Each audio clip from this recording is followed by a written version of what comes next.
You are Locked On Giants Postcast, part of Locked On Sports San Francisco on the Locked On Podcast Network. Your team every day.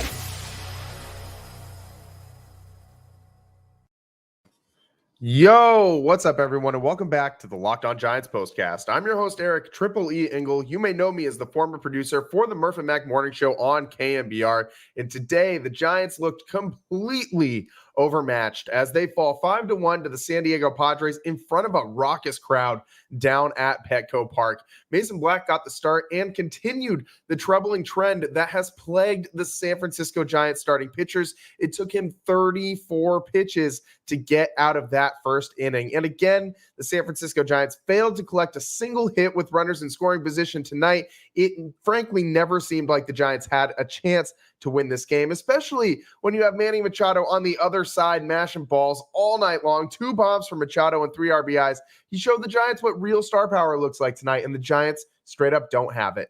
We'll break it down, all of it, every single thing from tonight. But first, I want to thank all of you for watching us on the Locked On Sports San Francisco YouTube channel. If you aren't already subscribed, please hit that subscribe button right now. Thanks also for listening on the Locked On Giants podcast feed. However you're tuning in, we appreciate you. And make sure to check out the Locked On Giants Daily Show for more in-depth coverage. Ben Kaspick does a great job. And today's episode is brought to you by PrizePicks. Go to prizepicks.com/LockedOnMLB and use code all lowercase Locked On MLB to win $50 instantly when you play just $5.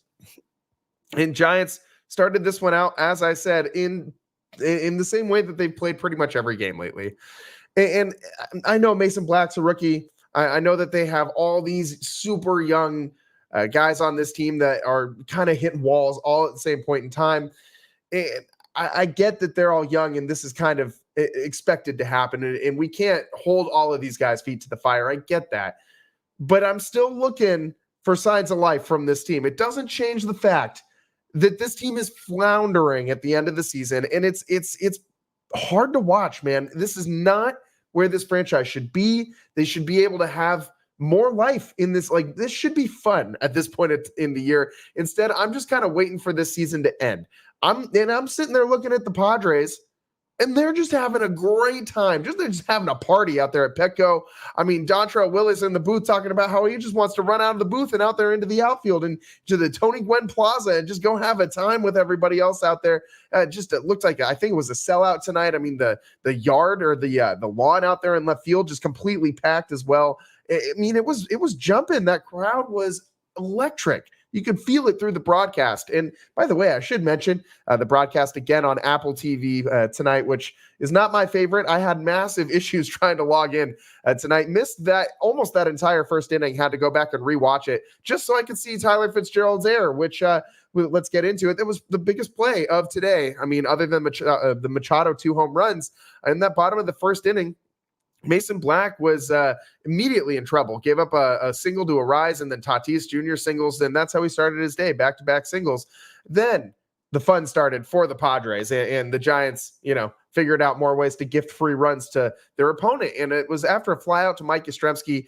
Throw comes in as to Fitz, as he's the cutoff man from the outfield, and he, instead of relaying the ball to third, cuts it off, throws into second base to try and get the runner tagging from first, and throws this ball all the way to past the right field foul line. Like, it went all the way to the wall on along the right field foul line, and like almost hit the netting over there. Like, it was a terrible play. It just allowed that ball to keep rolling and rolling and rolling. And there's no defender over there. Mike Yastrzemski had to go back and chase it down. I actually don't remember who picked up that ball, if it was Yaz or if it was Lamont Wade Jr. who ran all the way over there and grabbed it. But point being, that ball rolled for a really long time and gave Tatis and Arise time to both run all the way around the bases. 2 runs score on the 1 error by Tyler Fitzgerald. And again, I don't know that Tyler Fitzgerald is a shortstop for the future. I really like what this guy does with the bat. I do not really love what this guy's doing in the field at shortstop. I feel much more comfortable with Fitz as a second baseman as opposed to a shortstop. We'll see what happens, though, because the Giants don't really have another option. And, the other option is Marco Luciano right now. And, of course, I think we all know that we're going to take Fitz over Luciano. Wisely can play some short too. But again, I think you're taking Fitz over either of those guys in the field, which isn't great. And I think the Giants need to have another plan, or at least need to pursue another option at short next year. Obviously, Fitz has got to stay in the lineup somehow. I think he's got to play second base. But the terrible defense does not help your young pitcher who's up there laboring taxed, trying to get through this inning. And then the very, very next batter is Manny Machado, who blasts his 24th home run of the season. A quick 3-0 Padres lead, and Mason Black was floundering. I wondered if he was even going to get through this inning, but credit the young kid as he bounced back. He got the final 2 outs of the inning with back-to-back flyouts. And then the Giants come up in the top of the second, and you think the least that this team can do is like make this inning last a little bit, like see some pitches, give your guy a break and a breather. No, I mean, this inning was like less than 10 pitches. The Giants offense so fast, up and down, and then out comes Mason Black back for the second inning. And credit this kid. He had everything stacked against him, and he bounced back really nicely today. Mason Black, from that point on, pitched really well. I mean, he ultimately, his final slash line, he gave up 6 hits in 4 2/3 innings, 4 earned runs, 1 walk, and 6 strikeouts. He threw a career high in pitches, at least a major league career high in pitches. He also tied his major league career high in strikeouts with 6. And again, the 1 walk, I think that's a really good sign that it came in that first inning before it ended, didn't walk anybody the rest of the game, and only gave up 4 more hits throughout the next couple innings, which is, I mean, more than you'd like to see, but it's not like he completely fell apart today. He had a really nice rebound from this, and we've talked about this a lot lately because we've had a lot of Giants pitchers going out throwing 30-plus innings to start the game. It's really hard to get your wind back after an inning like that when you're just up there chucking for what feels like, 45 minutes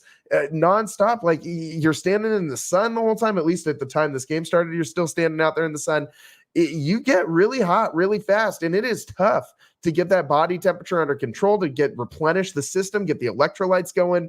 All that is really tough to do, and it's made even tougher when the Giants can't even make their at-bats last longer than 1 or 2 pitches, and you don't even have time to drink a half a Gatorade before you're back out there on the hill again, or half a liquid IV, I should say. And it's tough. It's tough when you're out there and you're just constantly battling, and you come into the dugout and it feels like you don't even have time to sit down and catch a breath before you're right back up there on the mound. And that's the exact situation Mason Black was in today.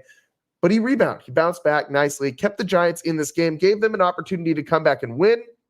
Although obviously we know the Giants did not do that because this team only managed 1 run, and came in the top of the 6th. Michael Conforto smashed a solo home run, his 16th of the season. Matt Chapman then singled, stole second base as Lamont Wade Jr. struck out. It was very close to a strike him out, throw him out. But the throw was just a little bit offline in front of the bag. If he puts it right on top of the bag, Matt Chapman would have been out for sure. But another opportunity with runners in scoring position, less than 2 outs, and the Giants do exactly what you would expect them to do. They do not come up with a hit. They do not score the run. They don't even advance the runner to third base. Padres still led 4-1 despite the Conforto home run. They did tack on, the Padres tacked on a run in the bottom of the 5th, just before the top of the 6th. After getting the first 2 batters of the inning, Mason Black gave up a pair of back-to-back singles to Tatis and Profar. He was then pulled for Sean Jelly, a nice bounce-back game, as I said, for Mason Black. But Sean Jelly comes in, and the first batter he faces is Machado, and he slaps a single to right. Tatis scores, and the Padres lead 4-0. That was just one of 3 different at-bats that Manny Machado had RBIs in today. We already went through the first 2. Let's get to that last one. Manny Machado goes yard in his last at-bat of the day in that bottom of the 8th inning, smashes his 25th home run of the season on a fly ball to left center field, and he becomes the Padres' all-time home run leader. And I'm not saying the Giants need a Manny Machado, but damn, could you imagine if this guy was in a Giants uniform, or like any real star player, like an Aaron Judge, or like, just anybody, Juan Soto, anybody. I mean, I'll take a Christian Walker at this point from the Arizona Diamondbacks. We can make him a star player. Like the Giants get compared to the Mariners all the time with their constant, like nickel and dime moves. The Mariners at least got Julio Rodriguez, man. Where's our Julio Rodriguez? We don't have anybody like that. Like, yeah, you got Elliot Ramos, you got Tyler Fitzgerald, and you got all these rookie pitchers that look nice. But none of them are like bona fide all-stars that are going to be all-stars for years and years and years to come, at least not yet. None of them have proven that to this point. Some of these guys might turn out to be just, as effective as Julio Rodriguez in professional baseball, in the major leagues. But as of right now, there's nobody on this Giants team that you can tag as like, an all-star of the future for this team. I mean, Elliot Ramos and Tyler Fitzgerald are the two closest things right now. And you see how often they strike out. Like they have clear, obvious holes in their game. They are not like complete 5-tool players like a guy like Julio Rodriguez. The Giants just flat out don't have a star like a Manny Machado or like any one of these guys that we've just mentioned in the last couple minutes. They just don't have that. And it is so frustrating to watch this team go up there and just look lifeless every day. And Matt Chapman's nice. Like, you got pieces. Don't get me wrong. I'm not saying the Giants don't have some things to build around. They absolutely do. But they're still missing that star power in the middle of the order that is going to do like something that Manny did tonight. Go yard twice and then add another at bat in where you're getting a clutch RBI in. Like, the Giants don't have a guy that you can rely on in those situations to do that. It seems like it comes from a different place every time that the Giants are able to have some success at the dish. Like yesterday's success was all Pat Bailey. I'm sorry, but I did not have Pat Bailey being the offensive catalyst for a Giants win in the month of September on my Giants bingo card. I really did not, because this guy has been so bad lately. And like, this is just to prove my point that this team, you don't know where the offense is going to come from. You don't have a guy like a Manny Machado in the middle of this order that you can lean on, like a Fernando Tatis Jr. I mean, hell, like even like a Jurickson Profar has been playing out of his mind this year. He's been slumping pretty bad lately. Did come up with a hit tonight, but was in the middle of a pretty bad slump before he came up with that hit. But just had an unreal first half of the season for Profar. He did, and I mean, the Giants don't really have anybody that can match these guys. Maybe they have a guy like Profar on their team or two, but I mean, you can't tell me that there's a Fernando Tatis Jr. on this team. You can't even tell me that there's a Manny Machado on this team. And it's obvious when the Giants go up against teams that have this type of life and energy in them. I mean, just look at how awesome the vibes were down there in San Diego tonight. In fact, let's take a quick break here. I want to get into that on the other side, because it's more than just me being salty that the Giants lost.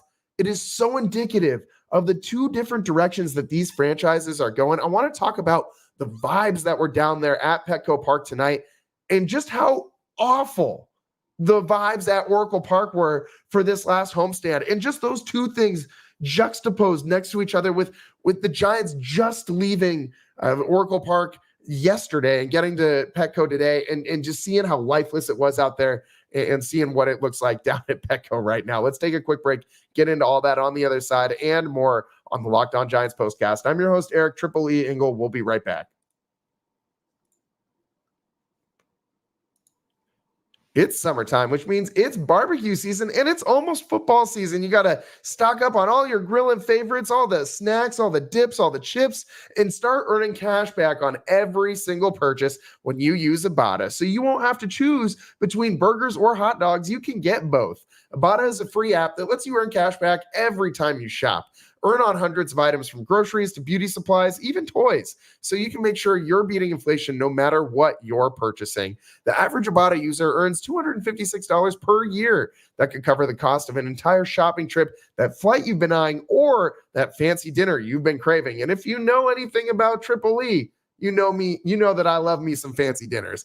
Other apps give you points that don't amount to much. With Ibotta, you earn cash back that you can withdraw directly into your bank account, into your PayPal account, or even onto a gift card. Simply add your offers in the app, upload your receipt, and voila, the money is yours. You can save on over 2,400 brands and shop at over 1,000 retailers, including your favorite grocery stores, Lowe's, Macy's, Sephora, Best Buy, and so much more. It's time you joined the over 50 million users who use Ibotta to earn cash back every time they shop. Right now, Ibotta is offering our listeners $5 just for trying Ibotta by using code LOCKEDONMLB when you register. Just go to the App Store or Google Play Store and download the free Ibotta app to start earning cash back and use code LOCKEDONMLB.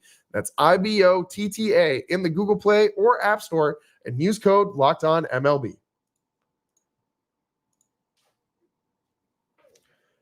Welcome back to the Locked On Giants postcast. I'm your host, Eric Triple E Engel, and just taking a peek at the chat right now. I got Tomas saying we got to blame Bob Melvin, the ex-Padres manager, and I do think Bob has to hold a share of this blame for this season. And I mean, we have to talk about the one-loss record when we're talking, or the losses in games separated by one run. Like, the Giants are terrible in these one-run games. Not completely terrible, but they're sub 500. And if you want to be a playoff team, you cannot be sub 500. And they've played a ton of one-run games this season. They're 21-22 in these one-run games. Today, obviously not a one-run game. They lost by 4, so they were not very close. But I mean, you had, in the month of August alone, it feels like you had so many opportunities to win all these one-run games. In fact, dating back to August 9th versus Detroit, 11 of the Giants' 24 games were decided by one run, now 25 games, and 19 of the 24 by 2 runs or fewer. The Giants 10-14 in those 24 games. So the margin is right there. I mean, they can win these games. They're there for the taking, and the Giants don't want to take them. And you got to look at Bob Melvin for some of this, because he's the guy, steering the ship. He's the captain, and he's made a lot of not great bullpen decisions in these games, leaving guys out there to dry, pulling Logan Webb in that game where he was just absolutely rolling late. I mean, it's been tough. It's been really tough. But ultimately, the biggest share of the blame needs to go onto the San Francisco Giants offense, because Bob Melvin can't grab a bat and go into the batter's box. I mean, he once upon a time he could have, but Bob Melvin's not standing up there with a runner on second, 1 out, and striking out, looking.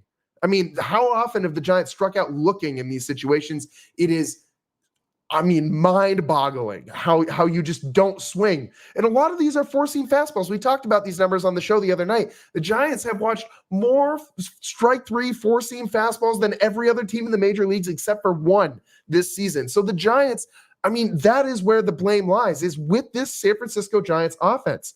And we were just talking about how they just don't have a guy to do what Manny Machado's doing. I mean, we're almost in October, so I feel comfortable using this reference. He's up there doing the monster mash. I mean, we're shifting into fall. We got to start talking about the Halloween vibes or something, at least if you're a Giants fan, because you can't be talking about fall classic vibes. So we got to look for something else to look forward to in October. I guess it's Halloween. But I mean, Machado's up there just killing balls left and right. And you know that it's going to happen. Like, you can feel it.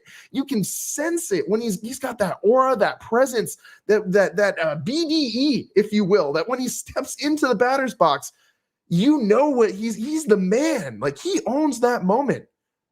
Nobody on the Giants has this vibe, has this aura. Listen to that San Diego crowd. When Manny's stepping up, he's not even in the box yet. Like, he's just, that prior at-bat finishes, and you see Manny start strolling on up to the plate, like Profar, his at-bat's done, and you just hear the crowd just start to ramp up and get louder and louder and louder until they are at full throat as Machado is walking into this batter's box. And it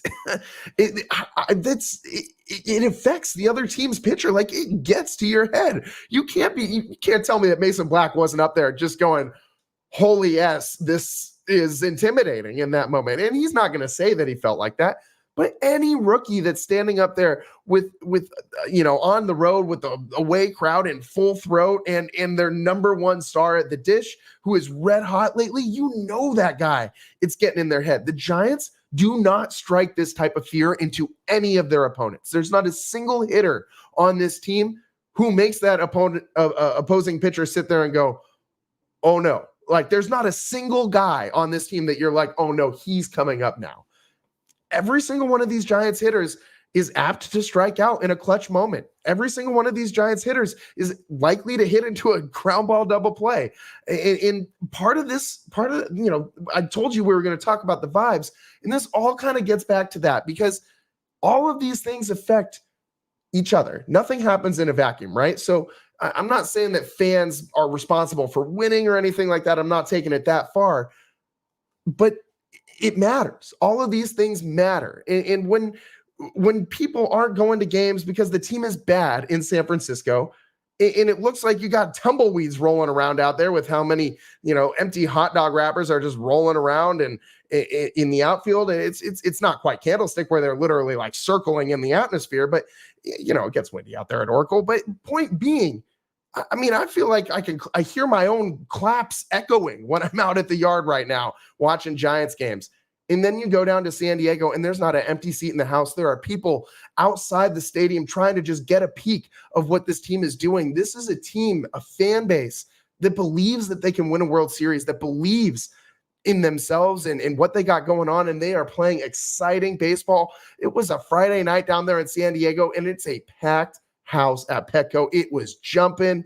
You could feel the electricity pouring out of Petco through my, say television set, but I had to watch this whole game on my damn cell phone because it's on Apple TV Plus, and it wasn't wanting to play nice with my computer. So that was super fun. But it's just unreal. The two different directions that the San Francisco Giants and the San Diego Padres are going in.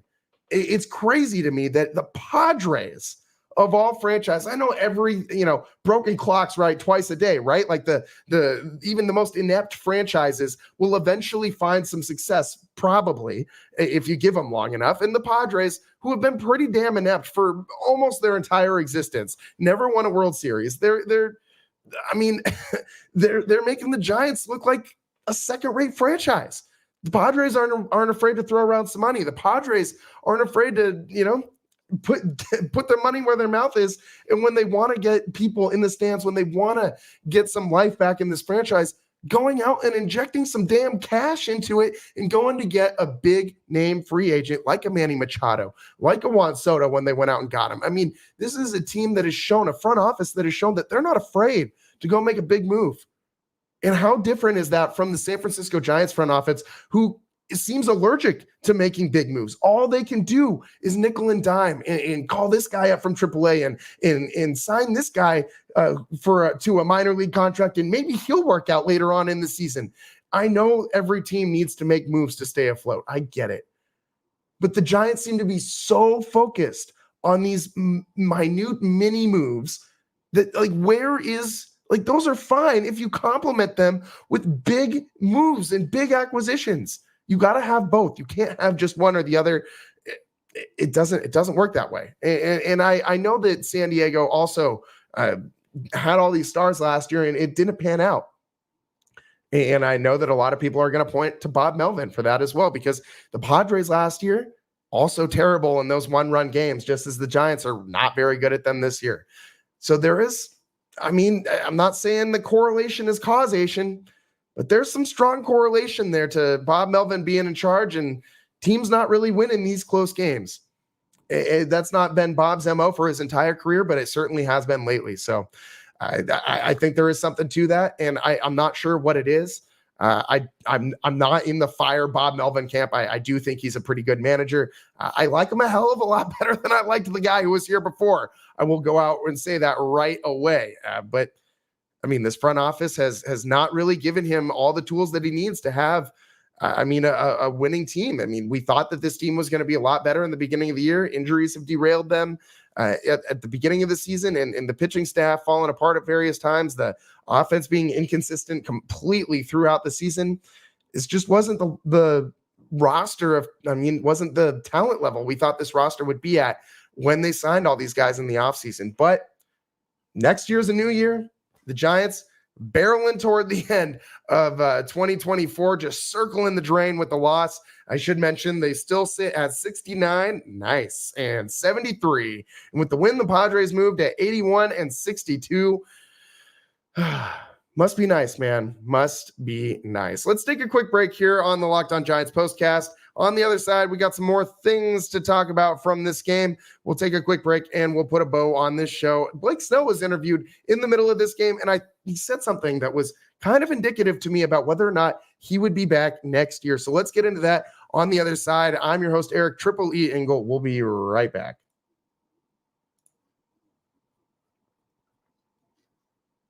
Today's show is sponsored by PrizePicks. PrizePicks is America's #1 daily fantasy sports app with over 5 million active members.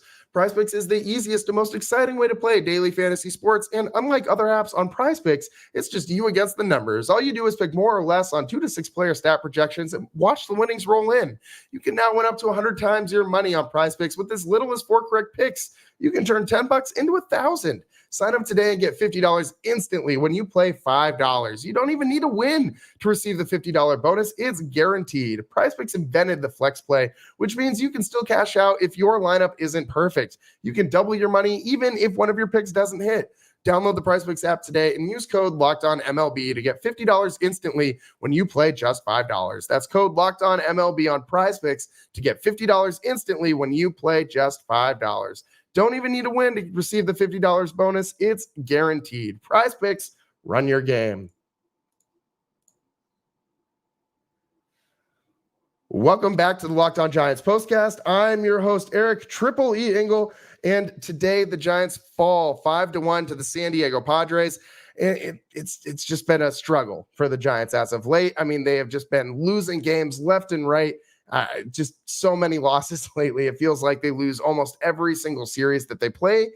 And this team is just, barreling towards the end of the season. There is not a lot to glean from this team right now, except for seeing who's coming back. As far as, we were wondering about Matt Chapman. We got that check in the box. Matt Chapman back for next season.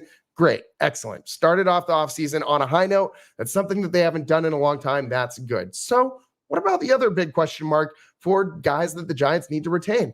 Blake Snell. I have said many a time, I think that the Giants needed to unload this guy at the trade deadline. I still don't think he's coming back. If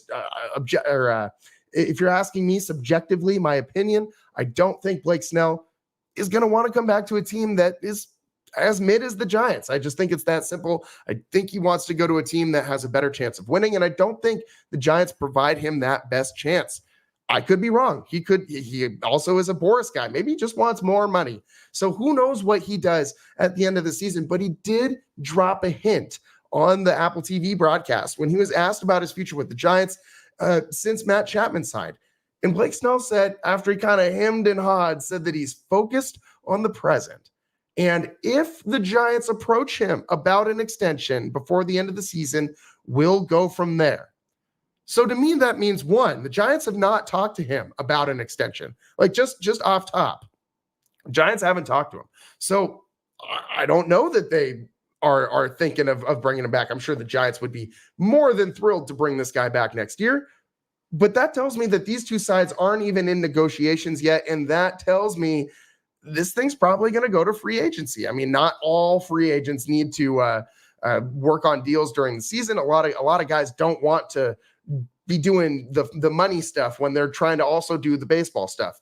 And I get that, but that's why you have an agent. And Scott Boras not having that communication with the Giants, one, does not surprise me at all, because this is just how Scott Boras does business. This is the same guy who made Matt Chapman and Blake Snell wait all the way into the offseason. So he did mention multiple times that he likes San Francisco and that he likes the fan base. And I've said before, I think the vibe of Blake Snell fits in really well with the vibe of San Francisco. I just don't know that this guy's going to want to come back and play for a team that was as lackluster as the Giants were in the second half, while this guy was playing lights out baseball. He won the NL Pitcher of the Month award for August. In his 6 starts in that month, The Giants won 2 games.